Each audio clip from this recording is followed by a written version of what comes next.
CAA ও NRC আইন নিয়ে আসন্ন লোকসভা নির্বাচনের আগে বিজেপি ও তৃণমূল কংগ্রেসের পাল্টাপাল্টি বিবৃতি, আতঙ্কিত সীমান্তবর্তী সাধারণ মানুষ। বিস্তারিত জানতে এনআইপি নিউজের সাথেই থাকুন।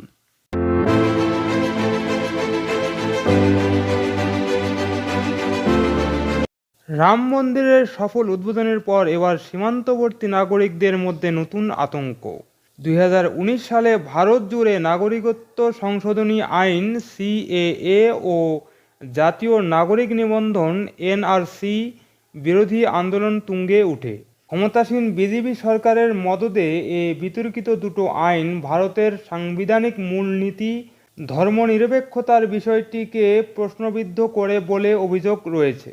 বিভিন্ন মানবাধিকার সংস্থা ও অধিকার কর্মীদের মতে এর ফলে দেশটিতে অনেক অধিবাসীকে দ্বিতীয় শ্রেণীর নাগরিকে পরিণত করার অপচেষ্টা চালাচ্ছে হিন্দুত্ববাদী দলটি।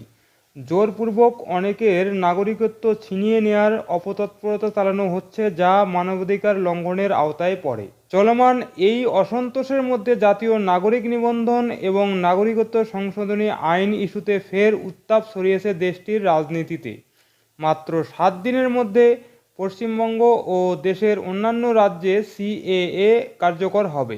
স্থানীয় সময় রোববার 28 জানুয়ারি বিকেলে এক জনসভায় এমন গ্যারান্টি দিয়েছেন কেন্দ্রীয় জাহাজ প্রতিমন্ত্রী শান্তনু ঠাকুর। অন্যদিকে কেন্দ্রীয় মন্ত্রীর ঘোষণার একদিন পর সোমবার 29 জানুয়ারি কোচবিহারে আলাদা এক জনসভায় পশ্চিমবঙ্গের মুখ্যমন্ত্রী মমতা বন্দ্যোপাধ্যায় সীমান্ত এলাকার জনগণকে এই বিষয়ে সতর্ক করেন। তিনি বলেন, সীমান্তরক্ষী বাহিনী বিএসএফ আই কার্ড দিলে নেবেন না, এনআরসিতে পড়ে যাবেন। আসন্ন জাতীয় লোকসভা নির্বাচনের আগে নাগরিকত্ব ইস্যুতে বড় দুই দলের শীর্ষ নেতাদের এমন পাল্টাপাল্টি বিবৃতি রীতিমতো আতঙ্ক ছড়িয়েছে সাধারণ মানুষের মধ্যে। লোকসভা নির্বাচনের আগে নাগরিকত্ব সংশোধনী আইন তথা সিএএ লাগু বা কার্যকর হবে বলে আগেও প্রতিশ্রুতি দিয়েছেন কেন্দ্রীয় মন্ত্রী শান্তনু ঠাকুর। কিন্তু রোববার দক্ষিণ 24 পরগনা জেলার কাকদ্বীপের এক জনসভা থেকে একেবারে সময় বেঁধে দেন তিনি। অযোধ্যায় ঐতিহাসিক বাবরি মসজিদের জায়গায় সফলভাবে বিশালাকার রাম মন্দির উদ্বোধনের পর রাজনৈতিকভাবে সুবিধাজনক স্থানে রয়েছেন নরেন্দ্র মোদীর নেতৃত্বাধীন বিজেপি সরকার। এ প্রসঙ্গে এই কেন্দ্রীয় মন্ত্রী বলেন, ইতোমধ্যেই রাম মন্দির উদ্বোধন হয়েছে আর আগামী এক সপ্তাহের মধ্যে ভারতবর্ষে সিএএ কার্যকর হবে। আজ এই মঞ্চ থেকে এই গ্যারান্টি দিয়ে গেলাম, পশ্চিমবঙ্গ সহ প্রত্যেকটা রাজ্যে সিএএ কার্যকর হবে, আপনারা সেটা দেখতে পাবেন। এই কেন্দ্রীয় মন্ত্রী আরও বলেন, মুখ্যমন্ত্রী মমতা বন্দ্যোপাধ্যায় বলে থাকেন, কারো কাছে ভোটার কার্ড আধার কার্ড থাকলেই তিনি ভোট দিতে পারবেন, নাগরিক হিসেবে গণ্য হবেন। কিন্তু আমি শুনেছি বহু মানুষ ভোটাধিকার থেকে বঞ্চিত হন, তারা সবাই মতুয়া সম্প্রদায়ের মানুষ। কেন এই মানুষগুলো বঞ্চিত হচ্ছেন তার জবাব দিতে হবে মুখ্যমন্ত্রীকে। জনাব শান্তনু আরও বলেন, যারা 1971 সালের পরে ভারতে এসেছেন তাদের আমাদের নাগরিকত্ব প্রয়োজন, কারণ আমাদের ভবিষ্যৎ প্রজন্মকে সুরক্ষিত করতে হবে যাতে তাদের কোনো দিন রোহিঙ্গাদের মতো বেরিয়ে না যেতে হয়। তাই কেন্দ্রীয় সরকার সিএএ কার্যকর করবে। এরপর আর কোনো সরকারের ক্ষমতা থাকবে না যে সে আমাদের দেশ থেকে ঘাড় ধাক্কা দিয়ে বের করে দেবে।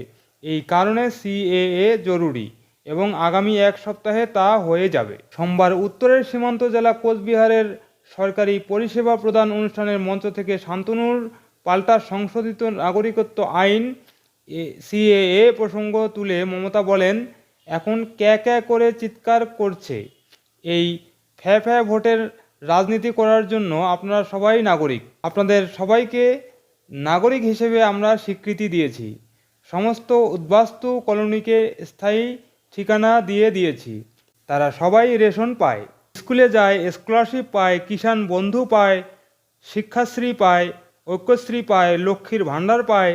সে নাগরিক না হলে থোড়াই এসব ভাতা পেত, নাগরিক না হলে তারা ভোট দিতে পারত।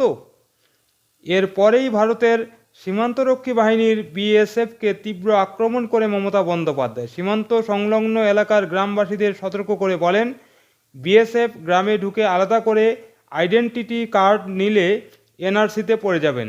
আর এনআরসির বিরুদ্ধে লড়াই করছে কারা? রাজবংশী বন্ধুরা, আপনারা তো সকলেই নাগরিক। মমতা বন্দ্যোপাধ্যায় আরও বলেন, গ্রামেগঞ্জে বিএসএফ ঢুকে অত্যাচার করলে সঙ্গে সঙ্গে এফআইআর করুন, বিপদে পড়লে আমি আসি, বাঘের বাচ্চার মতো আসি। 2021 সালের বিধানসভা নির্বাচনের দিন কোচবিহারের শীতলকুচি এলাকায় ভোট লুট করতে গেলে মমতার দলের 4 জনকে গুলি করে ভোটকেন্দ্রের দায়িত্বে থাকা বিএসএফ। এদিন সেই ঘটনা মনে করিয়ে দিয়ে মমতা বলেন, মনে আছে শীতলকুচির ঘটনা? ভুলে যাননি তো? 4টে ছেলেকে বিএসএফ গুলি করে মেরে দিয়েছিল।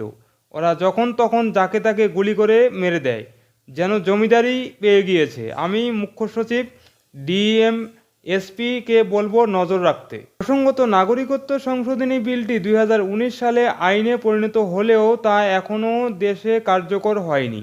এই আইনের রুল ফ্রেমে আইন সম্পর্কিত বিধি প্রণয়নের সংক্রান্ত জটিলতা সংসদের লোকসভা ও রাজ্যসভার সিএএ সম্পর্কিত সাবঅর্ডিনেট লেজিসলেশন কমিটিকে চিঠি লিখে নাগরিকত্ব আইনের বিধি প্রণয়ন ও বাস্তবায়নের জন্য 7মবারের জন্য অতিরিক্ত সময় চাওয়া হয়েছে। আইনটি পাশ হওয়ার পর 2.5 বছরের বেশি সময় কেটে গেলেও কার্যকর না হওয়ায় সিএএ নিয়ে অসন্তোষ বাড়ছে। আবার সিএএ বিরোধিতায় সরব হয়েছে মমতার দল তৃণমূল কংগ্রেস। বিরোধী বাম ও কংগ্রেস বলছে, জাতীয় নাগরিকপঞ্জি এনআরসি এবং নাগরিকত্ব সংশোধনী আইন সিএএকে নিয়ে নির্বাচনী ভয়ের অস্ত্র হিসেবে ব্যবহার করছে বিজেপি এবং তৃণমূল কংগ্রেস। সুপ্রিয় দর্শক, এই প্রতিবেদনটি এখন এখানে শেষ করছি। পরবর্তী সংবাদ নিয়ে আবার আসবো আপনাদের সামনে। সে পর্যন্ত ভালো থাকবেন, ভালো রাখবেন এবং চ্যানেলটি সাবস্ক্রাইব করে এনআইপি নিউজের সাথেই থাকবেন। ধন্যবাদ সবাইকে।